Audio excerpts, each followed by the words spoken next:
Hey everybody, welcome to Roll for Initiative. I'm Ryan and I'm going to bring you another of our interview series. I'm really lucky I was able to sit down with a couple of the folks from the Order of the Amber Die. I'll be talking to Adam and to Eric. Adam is the running GM for the Order of the Amber Die. They're a really cool group of folks that have been gaming since 1987, and they have a couple of things that make them fairly unique. For the most part, they only ever run modules exactly as written, with no homebrew, no home rules, or anything like that. And also, their sessions are all marathons. At minimum, they run a session for 24 hours. And I'm going to talk to them before they start their big annual 60-hour marathon. So it's a lot of fun. This is a little bit longer of an episode, just as a heads up. It's the kind of thing that I like to throw on when I'm painting minis or setting up for a session. So if you want to do that, that's super cool. So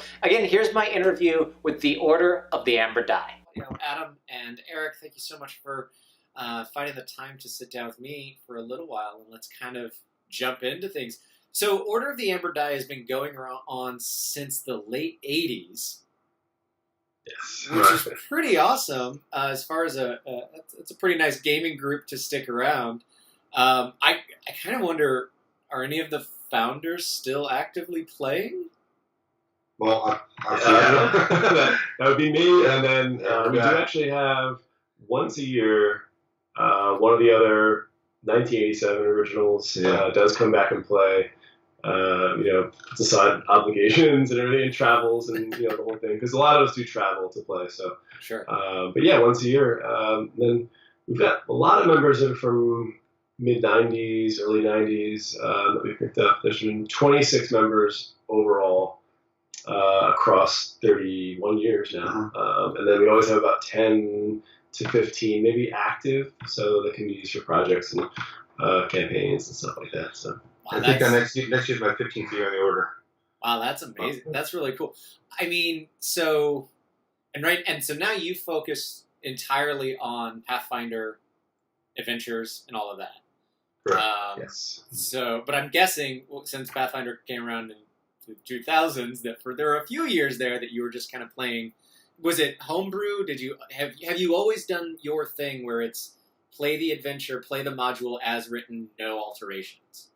Yes, yeah, that has always been a standard feature of the Order from the very beginning. I'm not sure why we started out like that exactly, but I don't know, I was a young GM, and that was how I was taught to do it by my brother, and I just kept doing that over the years, and then that became something that players who signed up or wanted to be in the Order or wanted to kind of seek out that experience, they wanted it, as they called it, authentic, in the sense of not changing what the author originally intended for something to play out. Of course, you always have the random element of the game. There's always that sort of element of controlled chaos. But always been right out of the book as written. So that's really interesting. I mean, there's so much fungibility to everything, and so that idea of let's do this exactly as it's intended is really kind of cool.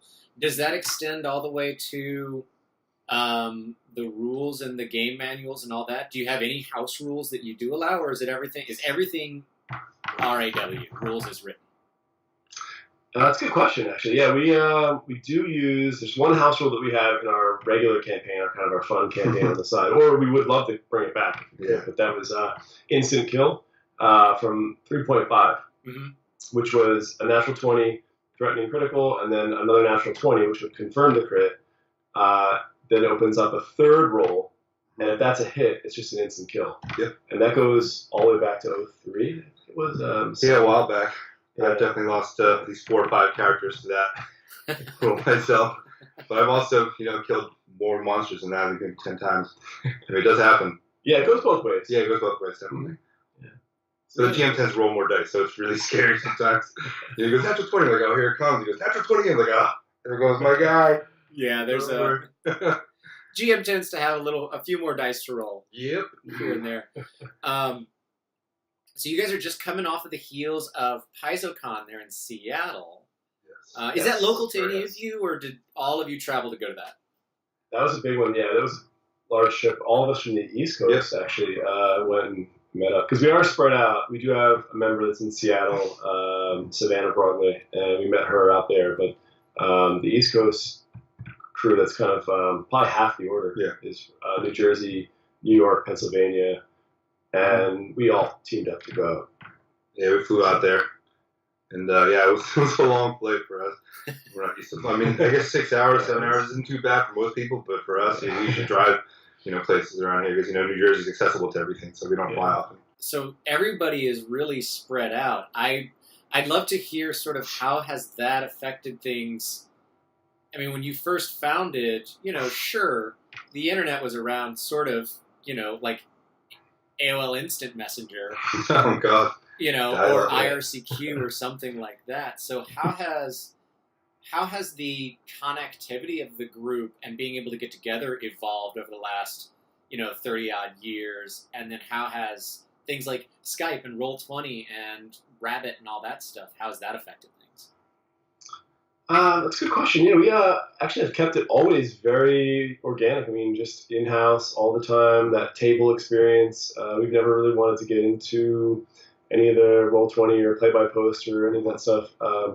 Thought about it, and just because we always had a large player base to draw on, and the marathon format that we use is really conducive to getting grouped together. You can play pretty frequently and for long sessions when you have enough people that are willing to come,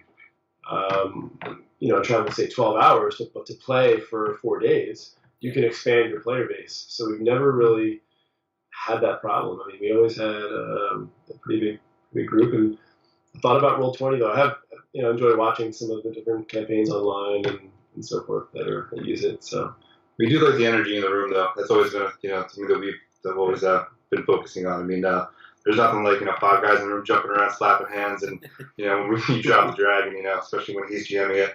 I mean, you can't really beat that, online sometimes, especially amongst close friends, because we're all really good friends. I mean, we find that more exciting, at least for us. Yeah, that's phenomenal. I gotta admit, I'm a little jealous. Our current gaming group is pretty good. It's pretty reliable, but even every once in a while, we've got people that just can't make it, and I have people that are in my gaming group that live a 10-minute drive away. But life happens. So we walk to the session at that point. Getting together, people from all over the country, finding the time, making the trip. The marathon thing is definitely something I want to talk about today. That's pretty awesome, though. How did your relationship specifically with Paizo? How did that evolve? Because that's a really cool thing. I mean, everyone wants that to happen. So how did it work out for you guys? Actually, that was the Emerald Spider project. Yeah, it was 2014. Yeah. We did a pretty crazy thing called the Emerald Spire project, where we played an entire super dungeon that had just been released. In 35 days, we played 195 hours. And it wasn't about every day. It was about every day. It wasn't every single day, and there were some days that were longer sessions, and then we had like a day off, and there'd be like an 18-hour run or something like that. We ended up putting in 195 in 35 days, and we documented the whole thing and took it to Gen Con that year. And they were giving a seminar that was about the release of this product, and they had all the authors of the different levels there, and they asked for comments, and I just told them the story. I just said, hey, we played the whole thing. We already played the entire. How far did you get? Level 3, level 5. We're like, no, we finished them. And then we had a lot of our material with us, and so kind of just went from there. And they said, let's get it up on the boards, and from that point it just took off. And then because we're able to play large amounts of material in a short amount of time, that is really perfect for just getting these blog reports out all the time and keeping up with the latest adventure path, and just kind of doing what we do, which was already what we were doing for a long time. So it just worked out really well for us. So. It seems to help generate excitement for all the products and stuff like that. So I mean, I'm sure they appreciate that, and we love doing it. So I mean, it's totally symbiotic. That's awesome. So you are getting ready to starting tomorrow night. You're starting on you're playing the Ruins of Azlant. Azlant. Yeah. that is an L. Azlant. So you're doing the ruins of Azlant. So what is the farthest one of your players is traveling? So where are you in the country that you're going to be playing? So we're going to be playing here in Maple Shade, New Jersey. Okay. It's about just over the bridge from Philadelphia. Mm-hmm. So we're kind of like right up against the border of PA. And tomorrow, I'm trying to think who's coming the furthest. It's not so bad. Pennsylvania. Yeah, pretty far out. I mean, Pennsylvania is, you can have a 6-hour ride and still be in Pennsylvania. That's true. But we have, let's see, right now, North Dakota, we had somebody come for the last project. Yeah, Savannah that's fly out here. Yeah, we used to have Savannah would fly in from Seattle. She should take the red eye. All of Strange Aeons, the last path we played. Yeah, she was taking the red eye here. So, yeah, it's pretty interesting. And then no matter what happens, I mean, it seems like, we had a guy that Will deployed out to Korea. He's in Kansas now. So, I mean, some guys are, the military will be moving around the country and just always be playing right away, So, that's amazing. It's always, wow. It's always been our thing. Yeah, I want to point that out to all of the players that I play with. Someone just took like a 13-hour red-eye flight to make a game, so I don't want to hear it. Leave your house on time. Absolutely. If your game is good enough, right, they will come. So play for 5 days straight instead of 6 hours. It's definitely worth the travel. That's fantastic. To play a lot. Well, yes. So let's talk about that. I mean, I know when I was an undergrad, we would get together for weekends and play for like 12 hours, and then order pizza and crash and wake up and play for another 5 or 6. And that always seemed insane to me. We played. Dawn's talked about it a couple of times. We played a holiday special sort of based on a Charles Dickens story, and that was a 12-hour game.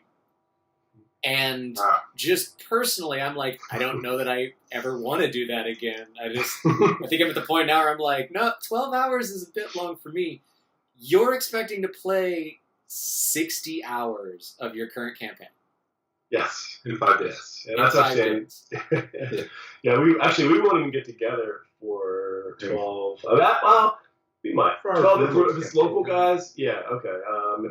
We might do that, but 12 minimum. Usually, that's minimum. That's like minimum, because it's really effective. I mean, there's less on either end, right? If you play 2 6-hour sessions, you're looking at 2 travel time, 2 setups, 2 breakdowns. Sure. We use a lot of props, and there's quite a bit of immersion to what's going on. So our setup will take 2-3 hours sometimes. Yeah. So it's worth just playing a longer session.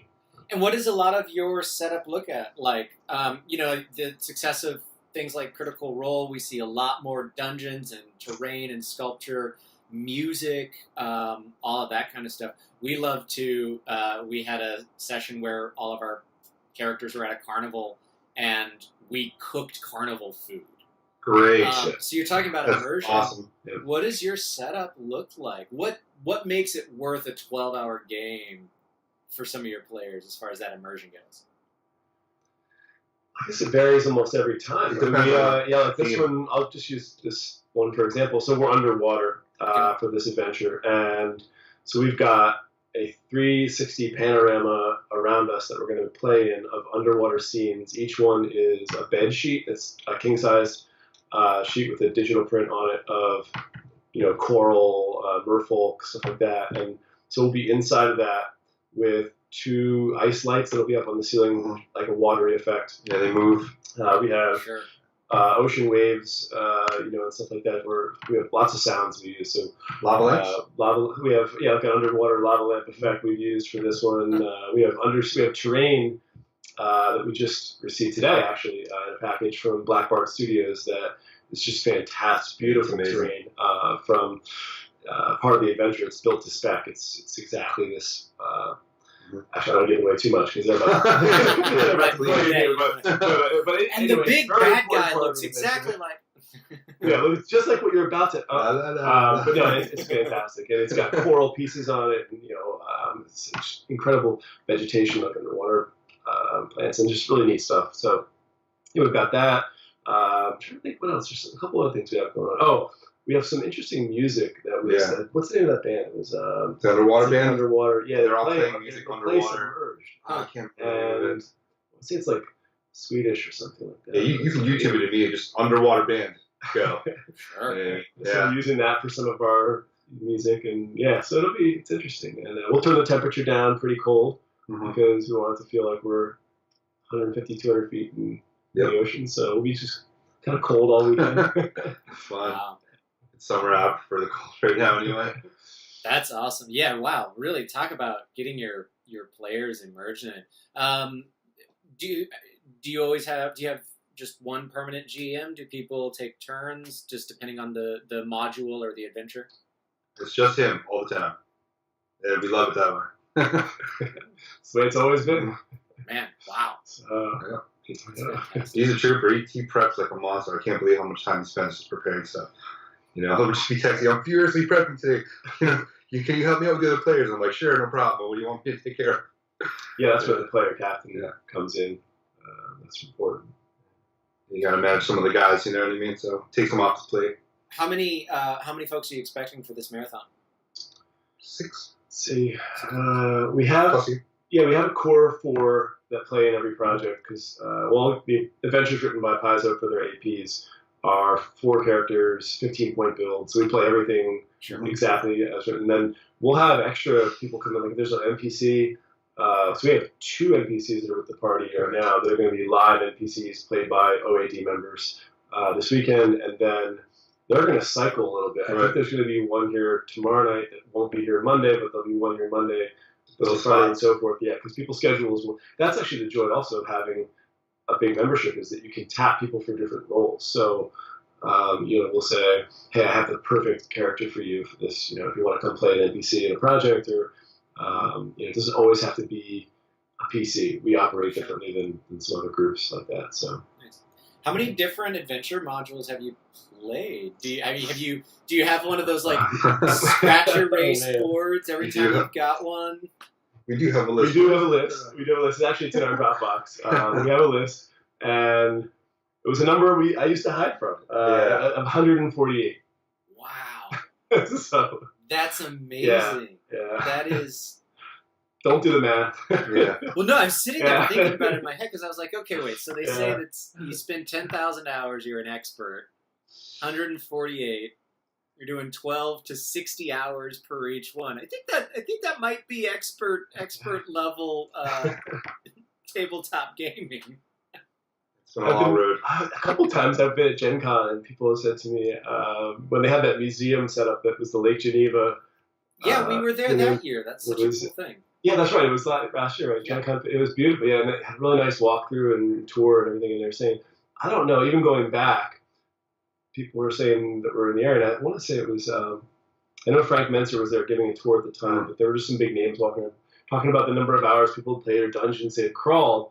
And that's a really high number. I have not met anybody that has seen as many dungeons and just played. I mean, that's really our product. So it's not like we don't really. Eric is a freelancer for Paizo as well, but I don't do anything except just prep to run the next adventure. I've been doing that forever. So that's the result, I guess. That's amazing.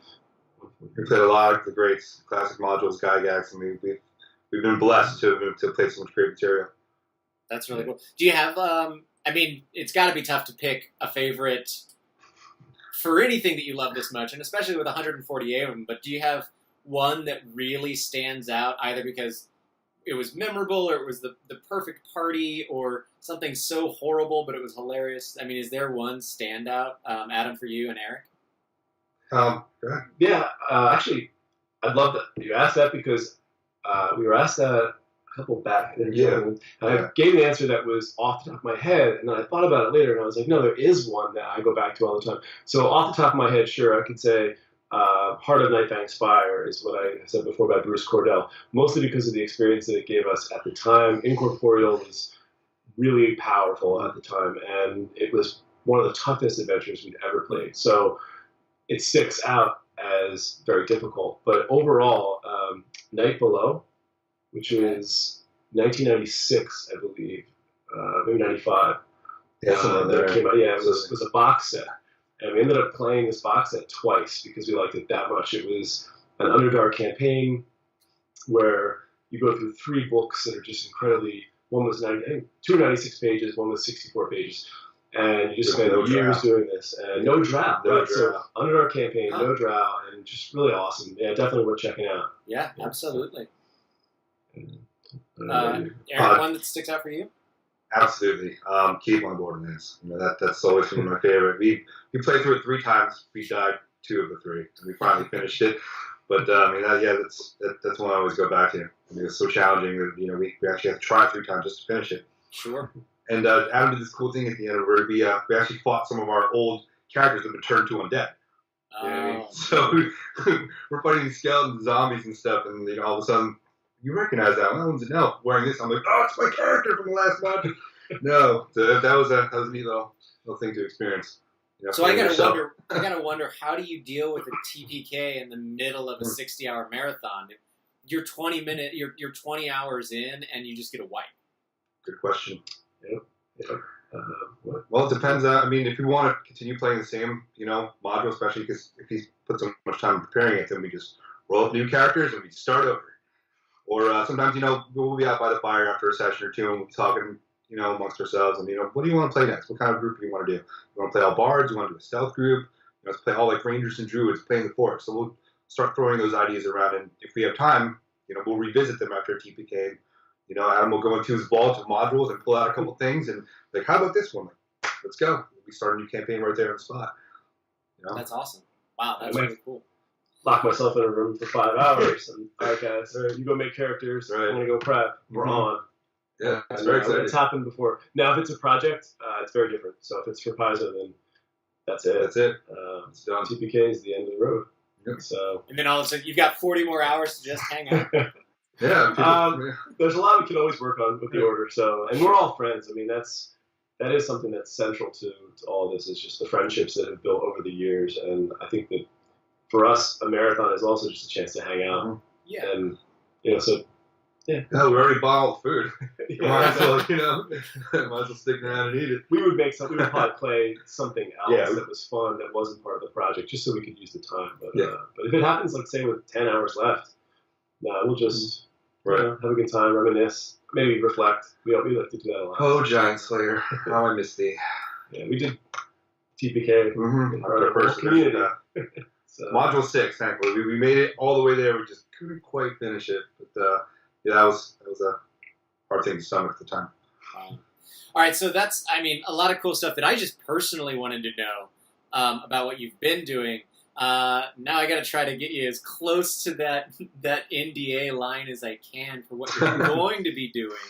And I would love to, and this is a surprise, I know you didn't get questions ahead of time. Have you been doing stuff with Starfinder? Have you been running those? Are you playing it on your own? What do you think about what's going on with that whole fun new world?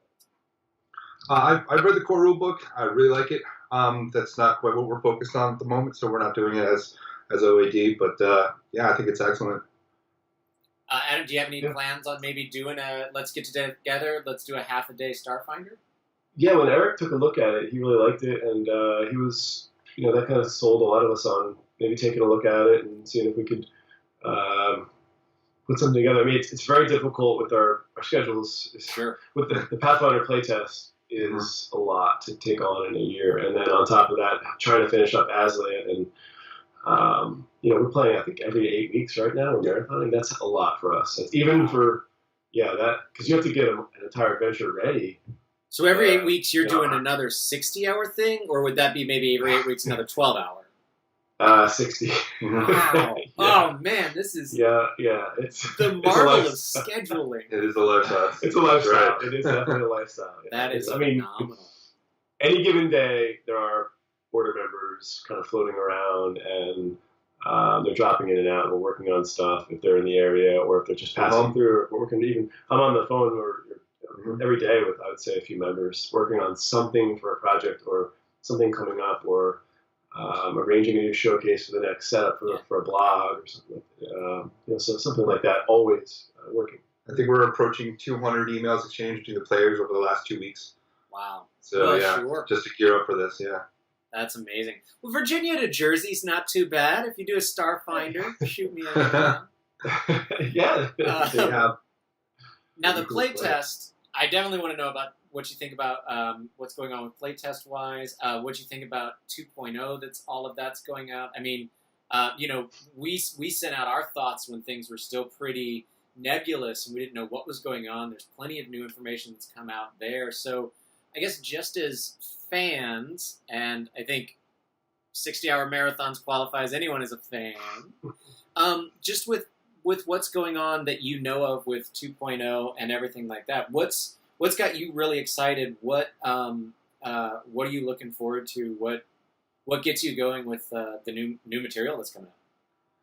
Well, the rules have obviously changed quite a bit, and I'm just curious to see how it's going to all pan out in like a long run, like a 60-hour run. Mm-hmm. I mean, we got to do 20-minute play test here and there. We did a 4 hours raw on D, and that was great.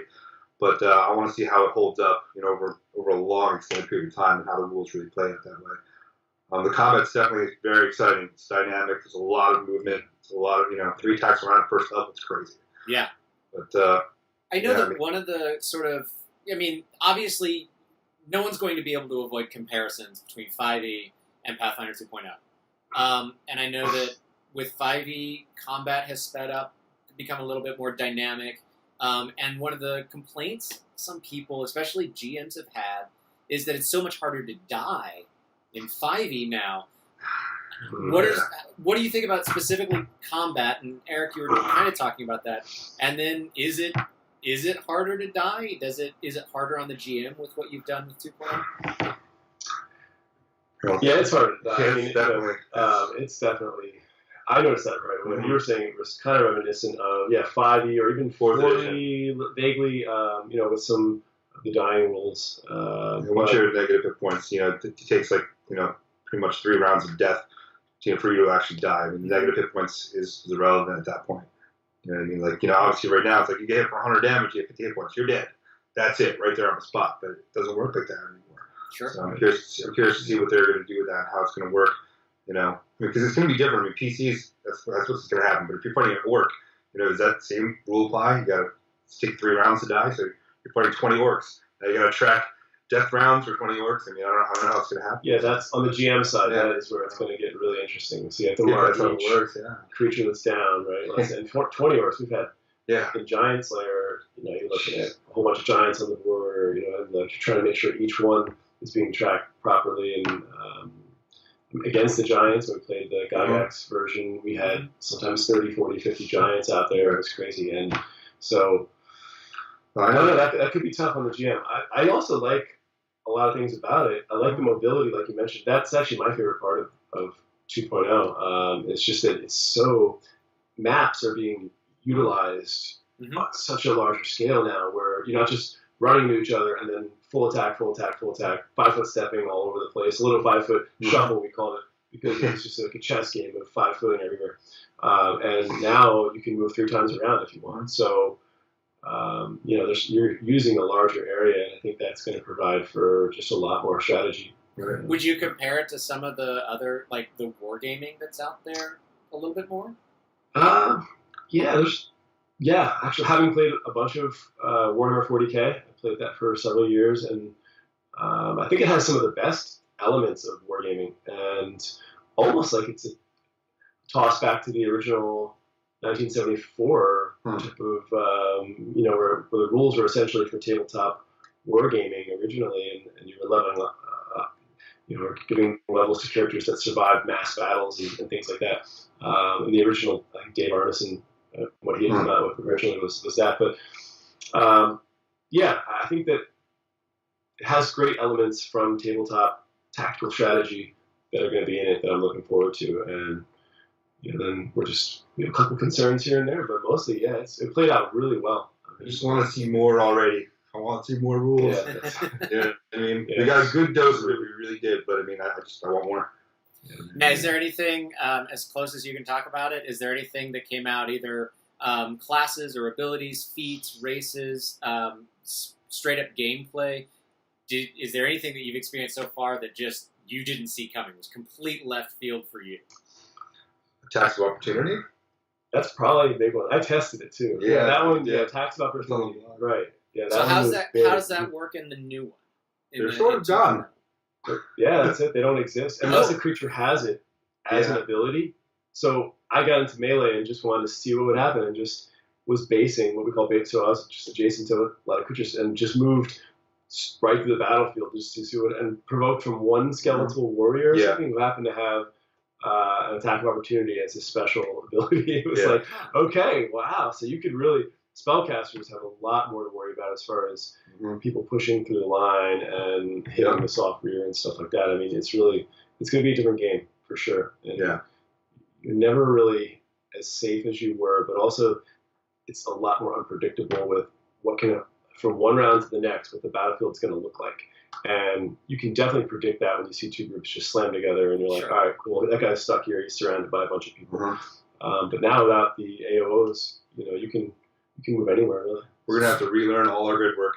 Yeah. So I'm kind of curious. So for me personally, and I don't mean it as a slam or anything like that, one of my things that I've liked less about Pathfinder was I just sometimes feel like combat, it just takes so long. It's a slog.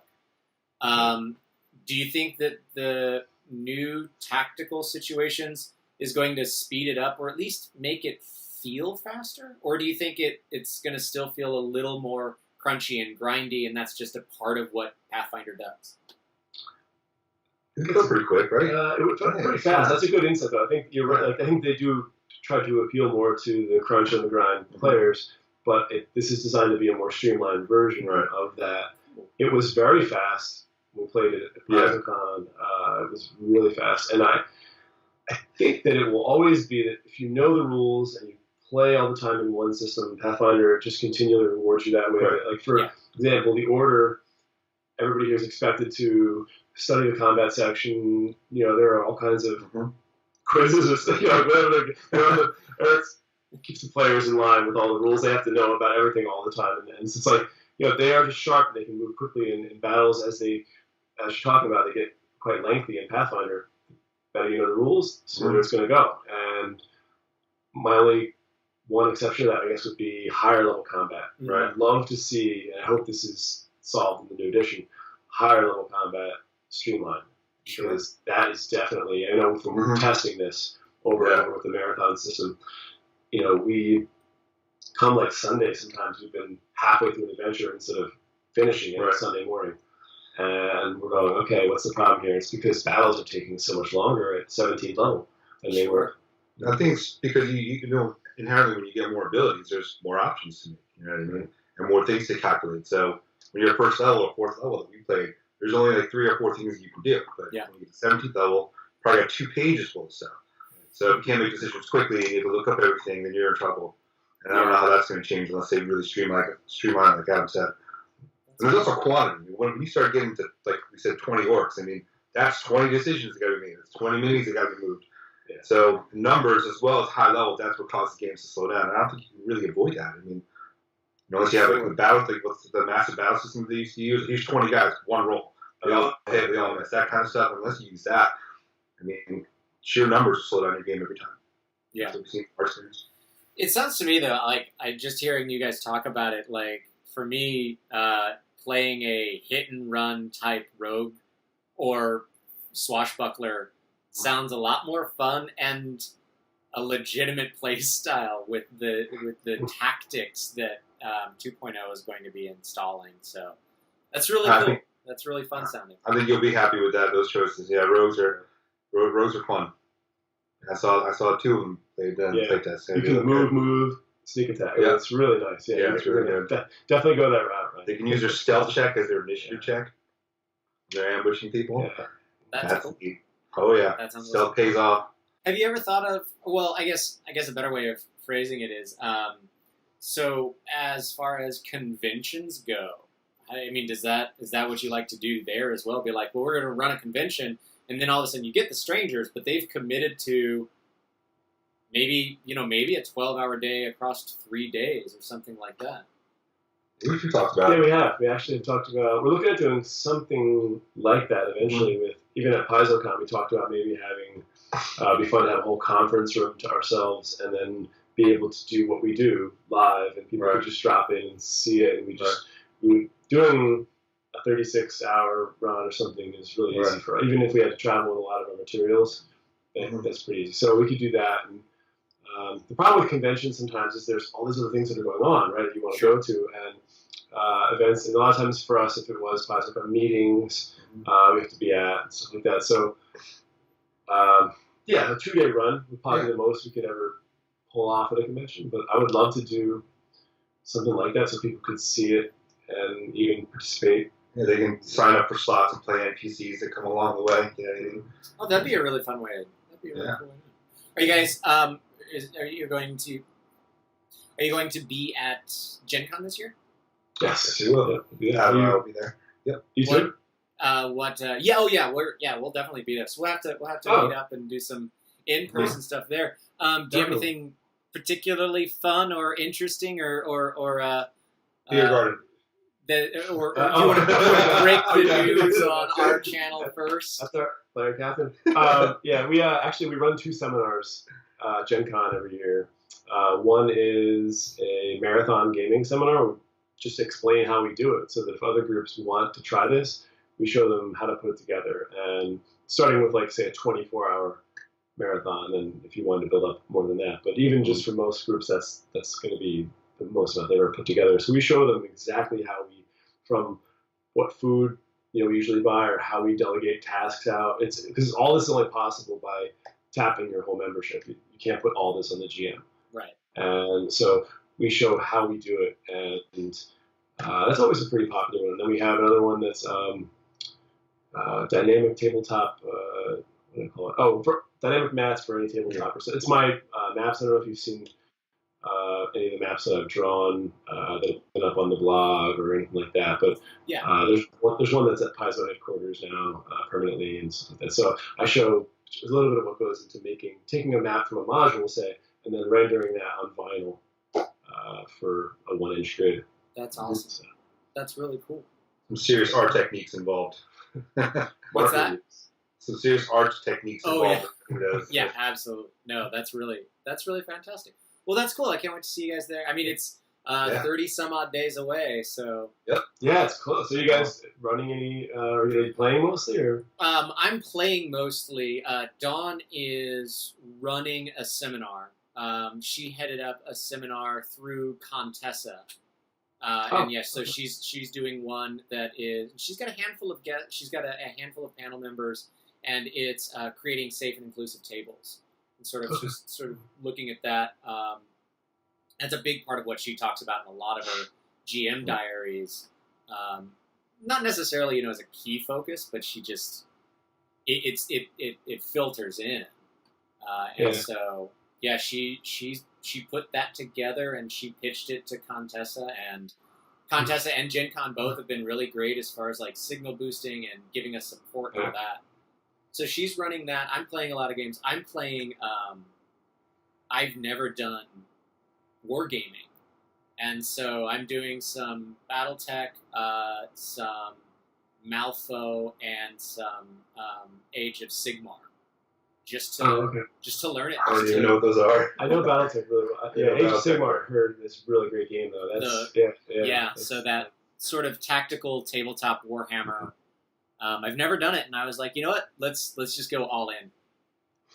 I should start playing some of those. I've never played a tactical war game like that. I guess that's why you beat us up so much, because you have all this experience.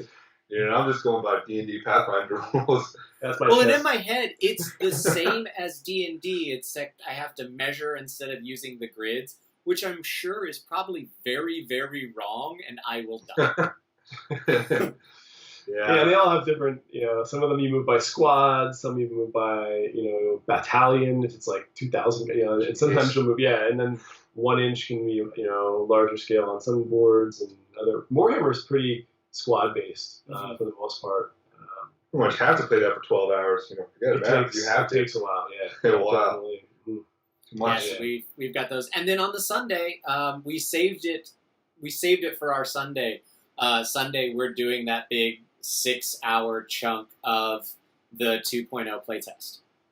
Oh, cool. So we knew we wanted to do that, and so we were like, well, we're either going to do it on the very first day or the very last day. Right. And so that's going to be how we wrap up our Gen Con. So that'll be kind of neat. Now, all the rules are going to be out by then, so that's really exciting. that'll be nice. There'll be a big line that first day. Oh my I God. can't imagine. Out the door. Highs of the booth is going to be, because you can pick up your 2.0 materials.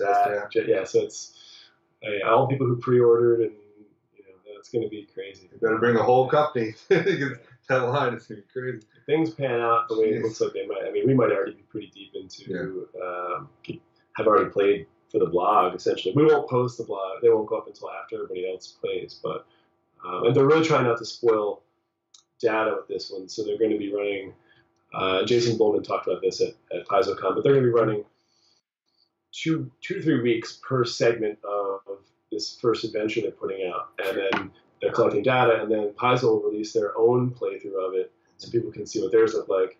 And then that's when ours would likely come out. Mm-hmm.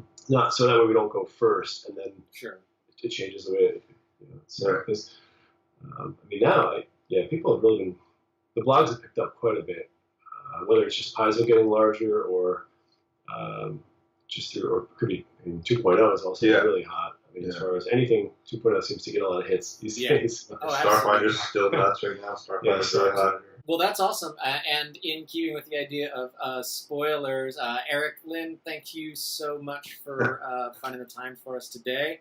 I'm going to talk to Adam a little bit about how he's planning on killing you over the next few days. I guess I'll take Eric outside. That way we don't overhear anything by accident. So thanks for having me. I appreciate it. Hey, I appreciate it. Thank you. So this is a part of the Azlant Odyssey, and you're in the kind of the what is that written down? Ruins of Azlant that's going on. So catch me up as much as you can as like the story arc that's going on with this. But they're supposed to establish a colony, and they got there, and the colony was like a Roanoke situation where the colony was empty and they weren't sure what was going on. And then over time they found out that a couple different powers in the area of the sunken civilization of Azlant that maybe had been responsible for the sinking of the civilization had infiltrated the colony. And so they've been kind of on the trail of these antagonists, and now they are headed to a sunken city. It's about 250 feet under the ocean, and it's called Talisantri. And it's full of merfolk, aquatic elves, Lokata, just really interesting locale, and completely unique, actually. Even for 148 adventures, I've never seen anything quite like this location, so it should be really neat. Yeah, I'm looking forward to it. So. That's cool. And are you incorporating 2.0 stuff into this? This is purely 3.75. Okay. So, okay. So what are, you've been spending all of this time prepping this. I mean, you already told me about the terrain and all of that kind of stuff, but on the like creatures and the NPCs and, those beautiful characters, my favorite things are the characters that are somewhere between NPC and monster. What are you excited to be able to throw at your players and, surprise them with, or see which path do they choose? Let's see. For this current one, I'm really liking that when you go underwater, there are these really large monsters. I mean, beasts down there. So they've encountered. In fact, on the random encounter table, there was even, and they're going to face it on the very first night, tomorrow night. I'm going to open with it. So, but it's a dire shark, a megalodon. So this thing is a gargantuan-sized shark. And so I ordered this this toy that's actually. Hold on 1 second. You gotta see it. All right, so you're talking about a 1-inch grid, right? Right. And grab this guy here. So we've got, and this thing. When they see this on the table, and you're like, all right, guys. Initiative. That's the kind of thing that usually a GM puts down and then says, this isn't to scale, but for you it is. Exactly. I mean, and I'm like online clicking on Shark Toy, looking at, okay, 7-inch long. Okay, trying to measure it all out for the grid. I'm like, how big would this be? It's enormous once you put it on the table, and it's actually to scale for the game. So they're going to be, screens and the whole thing. So I'm looking forward to that. Just some of the big creatures. There's also a crab called a shipwrecker crab that is a colossal crab.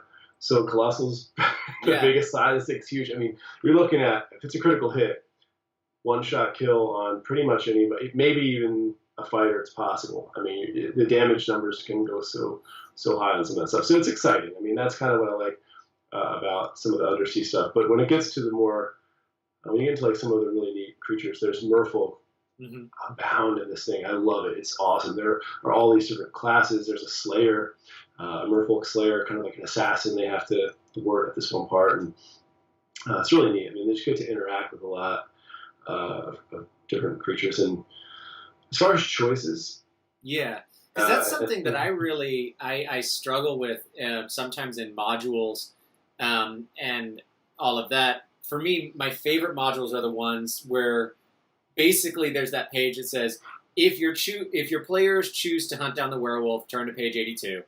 If your players choose to go looking for the lost little girl, turn to page 21. How is this one going as far as the different options, or I guess side quests? That's not really the right term, but just the different extensions that are offered, or choices or options. They have one really neat one coming up right in the beginning where they have to side with the aquatic elves or the merfolk, essentially. And and there's two different factions in there. They have all kinds of political intrigue and between them. It's really interesting. There's several choices throughout the adventure. At one point, they can side with kind of the queen of the Undercity, who is sort of an octopus, a Cicalia. But it's a really interesting creature. And so she's,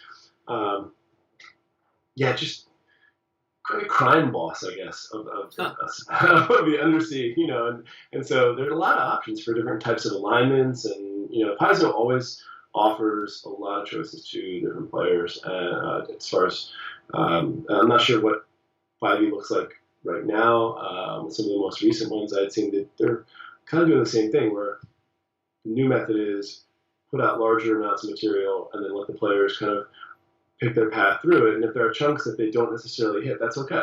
Yeah. Whereas the older first edition stuff, it was like there's a lot of completionist elements to it, where you just felt like you had to hit every room in the dungeon.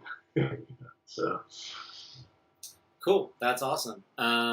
That sounds really neat. So where is this going to wrap up this whole story arc for you after this marathon, and then you'll be moving on to your next project, or is this just one section of it and there's still some more? So 2 more sections to go. Okay. So it looks like we're going to be pushing back one of them. Original end date was November. Okay. And then it looks like we're going to slide that back slightly to accommodate for the playtest now. So we'll be playing our next marathon will instead be November, and then January will be the last part of Azlant, and then we'll be done with the project. And then on to the next one after a slight break. Well, I'll definitely make sure to swing by with Gen Con and say hey to everybody. And I got to look at my schedule, because I'm interested in the how to start marathoning seminar. See if I'm free during that.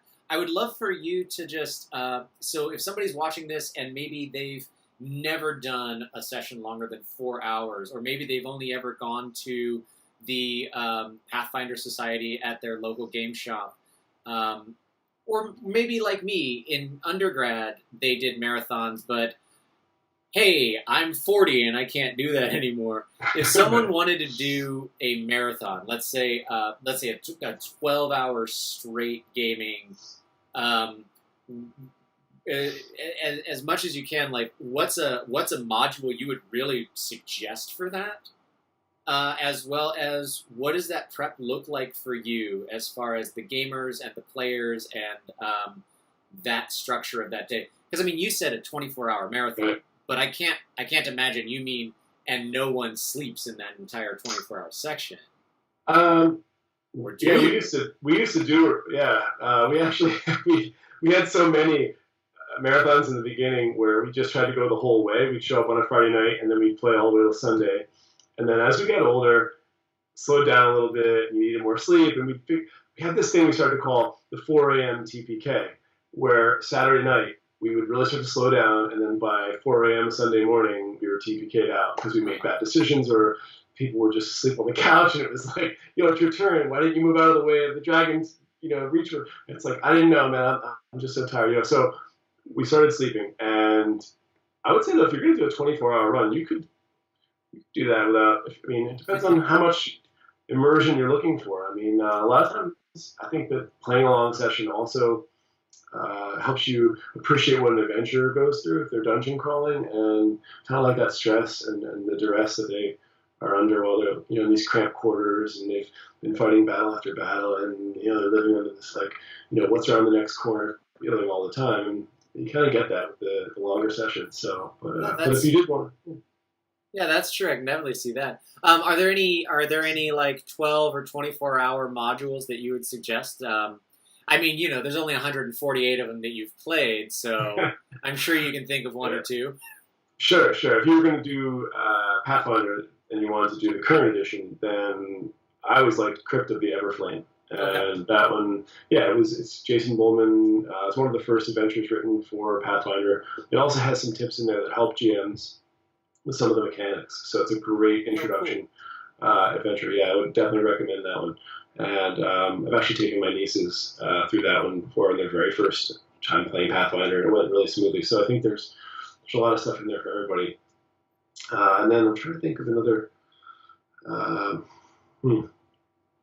I'd probably say just start with that, and then if you were converting, as much as Eric was, they had a hard time to keep on the Borderlands, but a lot of that had to do with die rolls and decisions, and there are different ways you can play that. But I always like to keep, if you were going to convert something, it's a fairly easy conversion, and it is a Gary Gygax module, so there's a lot of history there, and you get a chance to play from the original, great, and so it's, but you have different choices for the players. It's very kind of open-ended, and the players can choose, do we want to explore this cave or that cave, and one has goblins, and one has orcs, and one has kobolds, and you can kind of choose your own path, and which ones might be fairly hard. There's bugbears in the higher area of the adventure, and it pretty much scales as you look at the bottom level, the easier parts, top level, harder parts, and so forth. So it's, and it did originally come with the box set.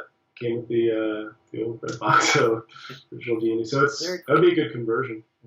Cool, awesome. Well, Adam, thanks so much for taking the time and chatting with me today. I look forward to reading the blog and seeing y'all at Gen Con and catching up then. And good luck with the game that's coming up. I guess maybe not too much good luck as the GM, or else would hate for have to wipe things out too early.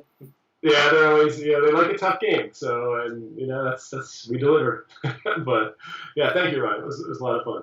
Yeah, awesome. We'll see you at Gen Con. Yeah. Take care. And there you go, folks. My conversation with Adam and Aeric from the Order of the Amber Die. I'm really excited. I'm hoping that Dawn and I and maybe some other YouTubers are going to get to go up to New Jersey and play a long-form session with them. I haven't done that since undergrad, so I will probably love it and be exhausted. And I think we're going to bring you some additional stuff from them when we catch up again at Gen Con. So look forward to that. And if you're going to be at Gen Con, then add us, bro. Let us know what's going on. Maybe we can get together, play a pickup, grab a beer, do something like that. But until next time, I'm Ryan. This is Roll for Initiative. Join us every Tuesday and Thursday for new videos. If you're new, welcome. You're awesome. Thanks for liking and sharing and subscribing, hitting the bell if you want notifications. A huge thank you to our Patreon patrons, including Joan and RV,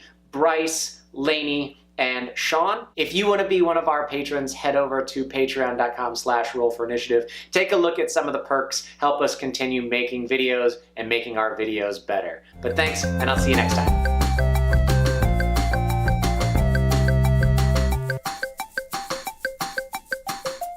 Now I'm just rambling. I forgot where I wanted to go. Blah, blah, blah, blah. Blah, blah, blah.